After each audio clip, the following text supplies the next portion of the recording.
बिस्मिल्लाहिर्रहमानिर्रहीम। अस्सलामुअलैकुम। मैं हूं आपका अपना होस्ट डाइटिशियन इमरान नवाज़ भट्टी।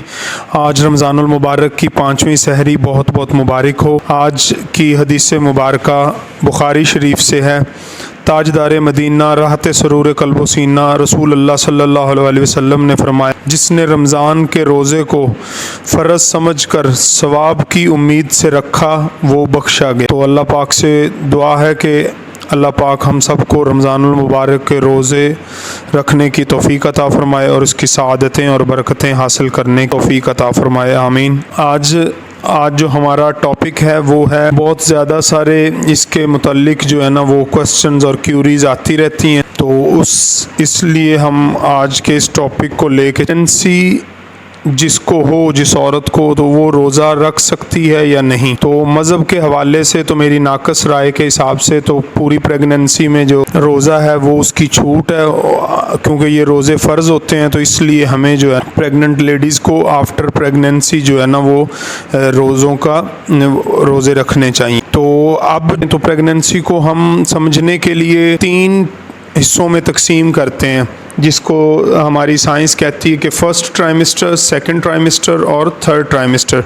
तो आज हम बात करते हैं कि क्या रोज़ा फ़र्स्ट ट्राइमेस्टर में जो लेडीज़ होती हैं, प्रेग्नेंट लेडीज़ होती हैं, वो रोज़ा रख सकती हैं या नहीं। तो बीइंग अ डाइटिशियन, और ज़ाहिर है वो अपनी गायनेकोलॉजिस्ट से भी जो है ना वो कंसल्ट करती हैं, तो जो उनको रोज़ा रखना काफ़ी मुश्किल है फ़र्स्ट ट्राइमेस्टर, क्योंकि इनिशियल स्टेज होती है प्रेगनेंसी की।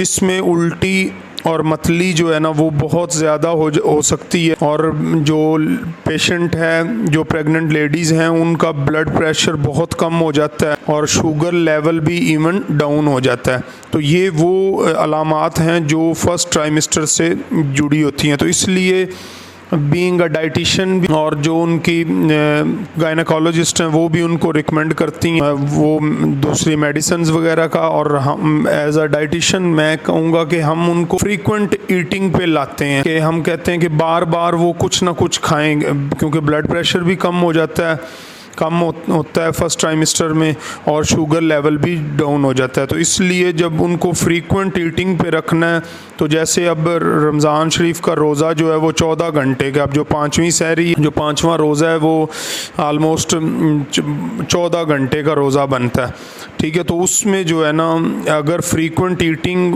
क्योंकि उनको उल्टी, मतली, ब्लड प्रेशर लो, उनका शुगर लेवल लो होता है, तो इसलिए उनको बार बार खाने को कहा जाता है। तो इसलिए वो रोज़ा जो है वो उनके लिए रखना बड़ा मुश्किल हो जाता है। अब इसकी वजह क्या है? अगर सपोज़ वो रोज़ा रखते हैं तो रीज़न क्या हो सकती है? जहाँ जान का ख़तरा हो वहाँ भी रोज़ा जो है ना उसकी मतलब छूट है, हमें बाद में रख सकता है बंदा सेहतमंद होके। तो इसमें कैसे, फ़र्स्ट ट्राइमेस्टर में जब खाली एम्प्टी स्टमक होगा ना, तो बहुत ज़्यादा एसिड प्रोड्यूस होगा स्टमक में, तो उस एसिड की वजह से जो बहुत ही ज़्यादा वर्स कंडीशन हो जाती है उल्टी और मतली की, जिसकी वजह से वो बहुत ज़्यादा मतलब वो उसमें अपनी लो चली जाती हैं हर चीज़। इसकी वजह से उनको फिर खाने की, फिर किसी न किसी बूस्टर की ज़रूरत होती है, इवन दो ड्रिप्स भी लगती हैं, तो इस वजह से उनको रोज़े से रोका जाता है।